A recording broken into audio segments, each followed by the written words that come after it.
You might recognize this moment. You're in a conversation that matters to you. Not a casual chat. Not small talk. You're explaining something important, something you've thought about, something you've replayed in your head before saying out loud. You're calm. You're not yelling. You're not trying to attack anyone. And then the other person interrupts. Their tone shifts. Their voice gets a little sharper. Their body language changes. And before you even realize what's happening, your body reacts. Your throat tightens. Your chest feels heavy. Your heart starts pounding.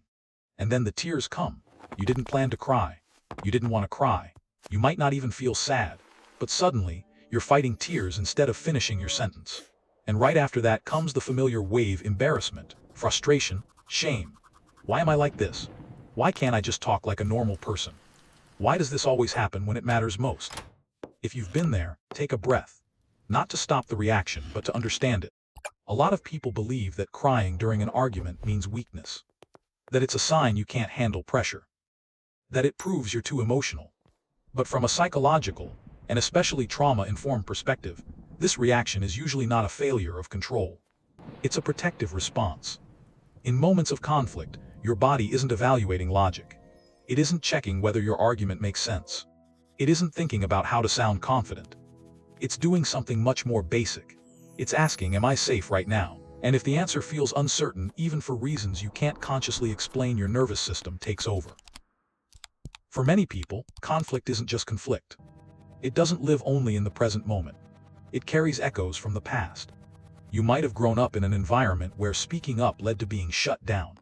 Explaining yourself was labeled talking back. Showing emotion was met with criticism, silence, or ridicule. Maybe you learned early that being quiet reduced tension, holding things in avoided punishment, staying small kept the peace. You may not remember specific incidents clearly, but your body remembers the pattern. And when a conversation today starts to feel even slightly similar, your nervous system reacts before your mind can catch up. It doesn't argue. It doesn't negotiate. It freezes. In a freeze response, everything slows down or locks up. Words become harder to access. Thoughts scatter. Your body fills with sensation. Tears show up not because you're weak, but because your system is overwhelmed. Many people assume tears always mean sadness. But in moments like these, tears are often anger that never had a safe outlet. Frustration that's been building for a long time. Helplessness when you feel unheard or overpowered. Your body wants release. It just can't find it through words. So it releases through tears. Let's make this even more real. Imagine you're talking to a partner, a parent, or a close family member. You're trying to explain why something hurt you. You don't accuse. You don't raise your voice. But before you finish, they interrupt. You try again. Your voice shakes just a little. And they say, "Why are you so sensitive? You're overreacting. Why do you always cry?" That moment doesn't just hurt emotionally. It tells your nervous system something very clear. It's not safe to keep going.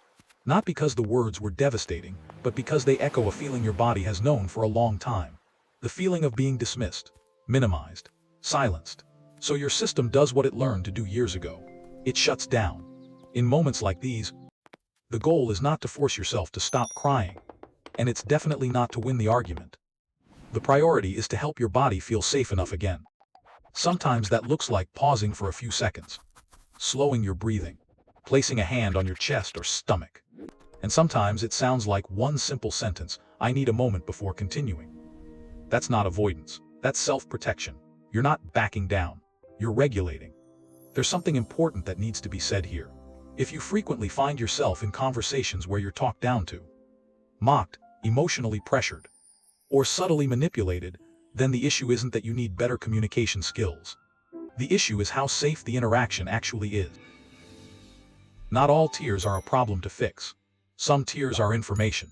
They're your body saying, "This doesn't feel safe for me." And that message matters. After the moment passes, a lot of people turn against themselves. They replay the conversation. They criticize their reaction. They tell themselves they should have done better. But try looking at your response through a different lens. This reaction once helped you survive. It was the best option your nervous system had in environments where speaking freely wasn't safe. It may not serve you the same way now, but that doesn't make it wrong. Healing isn't about becoming tougher. It's not about shutting emotions down. Healing is about not abandoning yourself when your body reacts. Learning to speak again slowly, safely, with boundaries is a process. Some days, you'll notice the signs early and pause before things escalate.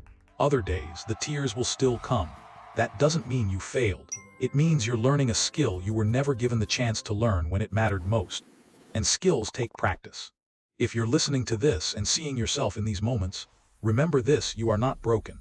You are not weak. You are someone whose nervous system adapted early to keep you safe. And the fact that you're now trying to understand your reactions to communicate without betraying yourself already speaks to your strength. Thank you for staying with this until the end.